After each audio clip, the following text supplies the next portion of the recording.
नमस्कार. मी भाग्यश्री पाठक. मार्केट आणि मी हा सोप्या मराठीतून शेअर मार्केट समजावून सांगण्याचा माझा एक उपक्रम आहे. शेअर मार्केटमध्ये पुन्हा अडाण्याची गाडी मूळ पदावर म्हणतो ना आपण, तशी अवस्था आली आहे. सध्या मार्केट कसं 4 पावलं पुढे 3 पावलं मागे, कधी कधी 4च्या 4 पावलं मागे जातं. या मागे पुढे जाण्यामध्ये कोणाचाच फायदा होत नाही आहे. म्हणजे शेअर वाढेल वाटून जो खरेदी करतो त्याचंही नुकसान होतं आहे. शेअर पडेल आता तर आपण विकूया आणि कमी भावाला पोर्टफोलिओमध्ये टाकूया म्हणून जो विचार करतो त्यालाही साधत नाही आहे. कारण तेवढी परफेक्ट जागा मिळवता येणं जवळजवळ अशक्य आहे. तर मार्केटची तीच स्थिती आहे. म्हणजे आता पडतंय बाबा म्हणून नाराज होऊन बसावं तर त्या दिवशी मार्केट अचानक वाढतं आणि कोणाला विकतासुद्धा येत नाही. तर अमेरिकेमध्ये काल बघितलं आपण तर त्यांचंही मार्केट मंदीतच होतं. इंटरेस्ट फेड रेटच्या बाबतीत कुठला निर्णय घेत आहे तर मार्केटची स्थिती त्यांची डोलायमान आहे. वॉर्नर ब्रदर्सचा शेअर 5% वाढला. पॅरामाऊंटनी $108.4 बिलियन एवढं वॉर्नर ब्रदर्स बरोबर डील केलं आणि हे डील पूर्णपणे कॅश डील केलं.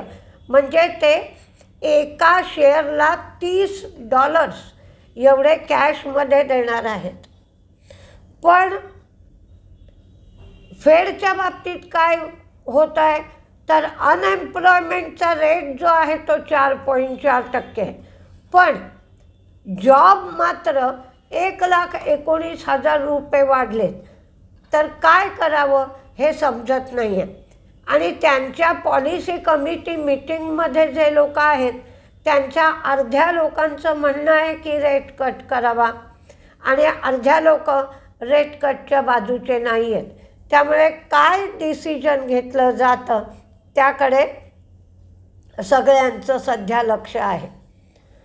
दुसरं म्हणजे अमेरिकेमध्ये तांदळाचे जे व्यापारी आहेत त्या लोकांनी तक्रार केली आहे की भारतातून डम्पिंग होत आहे.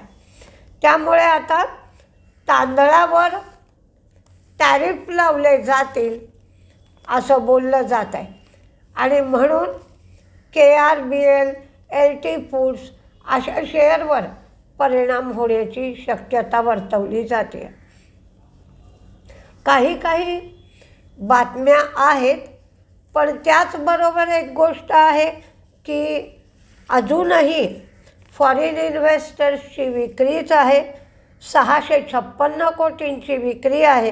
तर डोमेस्टिक इन्व्हेस्टर्सची खरेदी आहे 2,542 कोटीची. काल व्हिक्स मात्र खूप वाढला होता.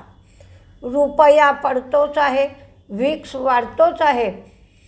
तर या सगळ्या गोष्टींमुळे मार्केट पडत आहे.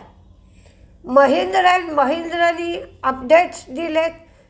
तर महिंद्राचे अपडेट्स जे आलेत त्यांचं प्रोडक्शन वाढलं आहे 18%. त्यांची विक्रीसुद्धा वाढली आहे, निर्यातही वाढली आहे. फिजिक्सवालाचा रिझल्ट आला आहे तो रेव्हेन्यू वाढला आहे, प्रॉफिट वाढलं आहे, त्यांचं मार्जिनसुद्धा वाढलं आहे. आणि फुजियामा पॉवरचा रिझल्ट आला आहे, त्यांचाही रिझल्ट चांगला आला आहे. त्यामुळे रिझल्ट चांगला आला आहे या कारणास्तव ते दोन्ही शेअर तेजीमध्ये राहू शकतात.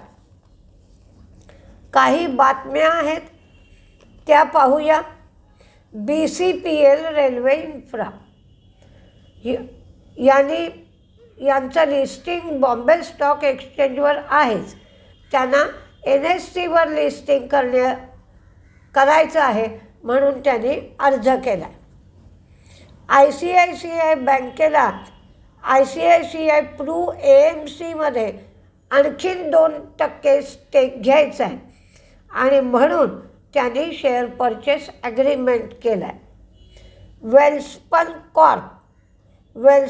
कॉर्पच्या ईस्ट पाईप्स या सौदी अरेबियातील सबसिडियरी जी आहे तिला सौदी वॉटर अथॉरिटीज स्टील पाईपचं जे उत्पादन आणि सप्लाय करायचं आहे त्या संबंधात 1,165 कोटीची ऑर्डर मिळाली आहे. लार्सन अँड टुब्रोनी त्यांचा रिॲलिटी बिझनेस हा स्लम्प सेल बेसिसवर L&T रिॲलिटी प्रॉपर्टीजमध्ये ट्रान्स्फर करायला त्यांना मंजुरी मिळाली आहे.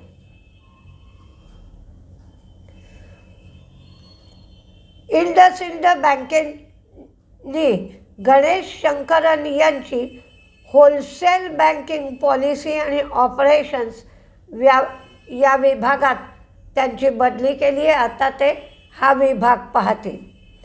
फुजियामा पॉवर सिस्टीमचे दुसऱ्या तिमाहीचे निकाल चांगले लागले. त्यांचं प्रॉफिटही वाढलं आहे, त्यांचा रेव्हेन्यूसुद्धा वाढला आहे. मूडीजनी इंडिगोचं जे रेटिंग आहे ते कायम ठेवलं आहे, पण आत्ताचा जो फ्लाईटचा गोंधळ झाला आहे त्या गोंधळाचा काहीसा परिणाम उत्पन्न आणि प्रॉफिट यावर होईल अशी नोंद मात्र द्यायला ते विसरले नाहीत. सिमेन्सनी त्यांचा लो व्होल्टेज मोटर आणि गिअर मोटरचा जो बिझनेस होता तो स्लम्प सेल या तत्वावर ते 2,200 कोटीचं त्याचं व्हॅल्युएशन केलं आहे आणि कॅश फ्री डेट फ्री बेसिसवर विकायला त्यांना मंजुरी मिळाली आहे.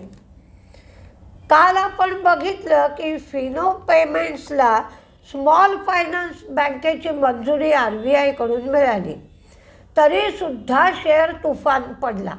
असं का झालं असेल तर त्यांना मंजुरी तर मिळाली आहे, पण स्मॉल फायनान्स बँक झाल्यानंतर त्यांना जी लोन द्यायची आहेत त्याच्यासाठी त्यांच्याकडे ते कौशल्य सध्या नाही, तर त्यांना नवीन स्टाफ अपॉइंट करावा लागेल, भांडवलाची गुंतवणूकही करावी लागेल आणि म्हणून काल फिनो पेमेंट बँकेचा शेअर पडला.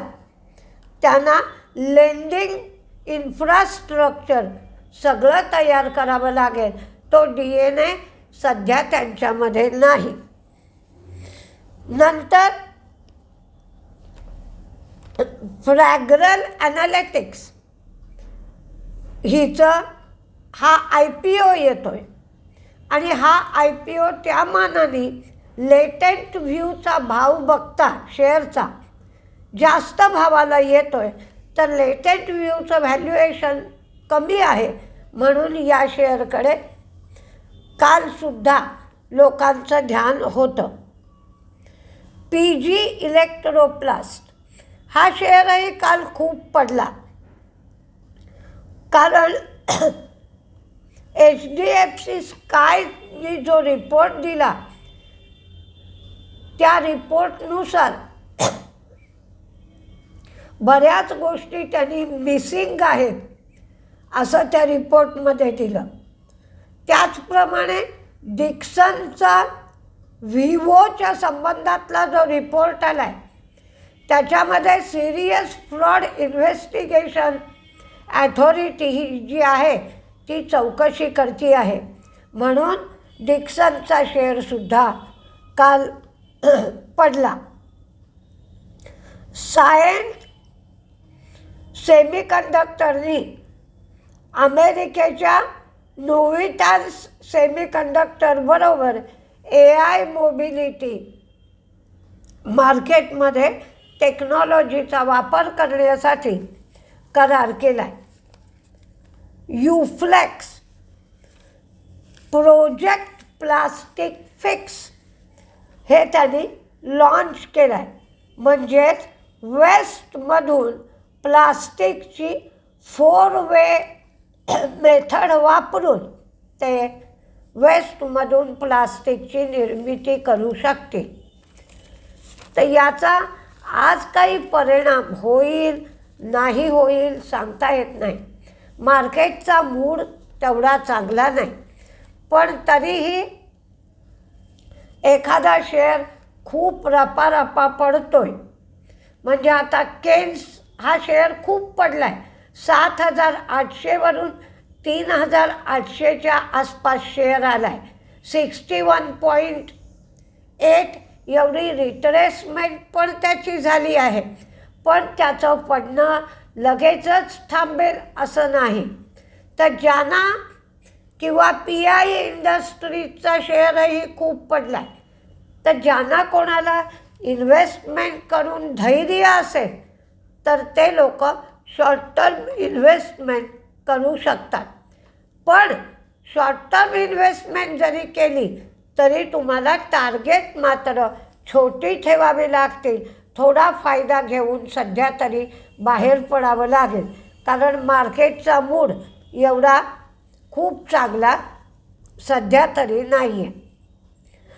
आता तेजीमंदीतले कुठले शेअर राहतील त्याची एक लिस्ट मी दिली आहे खरी, पण मार्केटचा मूड कसा राहील त्यावर ते शेअर बिहेव करतील. तेजीतले share Larsen and Toubro, Mahindra and Mahindra. ॲल्युमिनियममध्ये तेजी राहील असा अंदाज आहे, तर त्याच्यासाठी वेदांत आणि हिंदाल्को, सिमेन्स, इन्फोसिस. कदाचित इन्फोसिसच्या बायबॅकमध्ये ज्या लोकांनी शेअर्स दिलेत त्यांचे पैसे अकाउंटला जमा झालेत, तर त्या पैशातून इन्फोसिस जो 1,800 रुपयाला त्यांचा बायबॅकमध्ये दिला गेला आहे आणि सध्या मार्केटमध्ये 1,600चा भाव आहे, तर मागणी येण्याची शक्यता म्हणून इन्फोसिस. BEL, फिजिक्सवाला, फुजियामा पॉवर, दोन्हीचेही रिझल्ट चांगले आलेत म्हणून.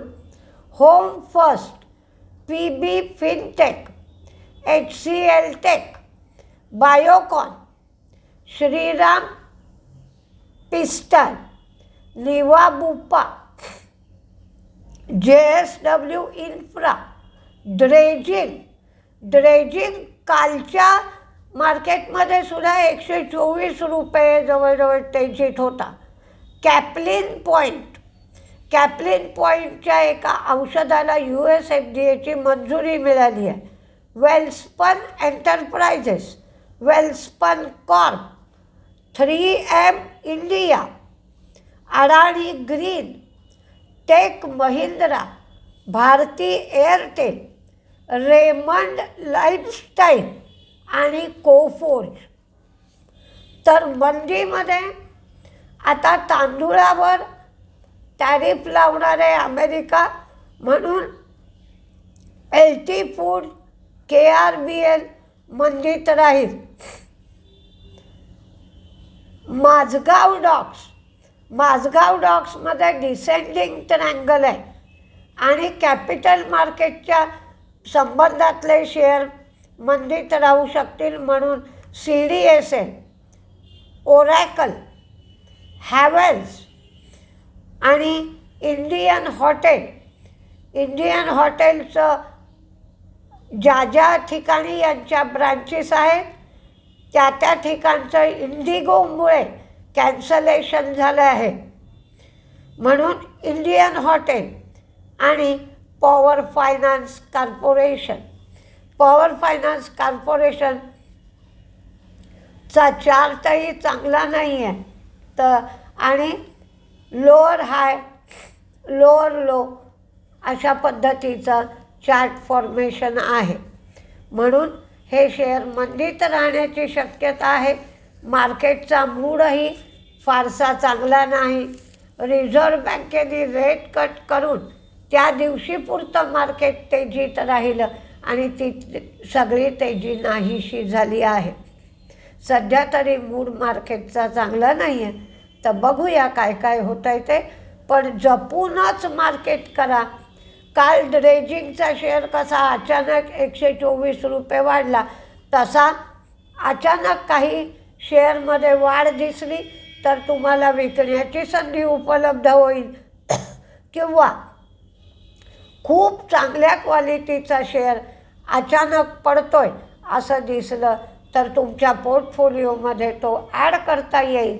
म्हणून मार्केटकडे लक्ष देणं गरजेचं आहे. लक्ष दिलं नाही तर काहीच समजेनासं होतं.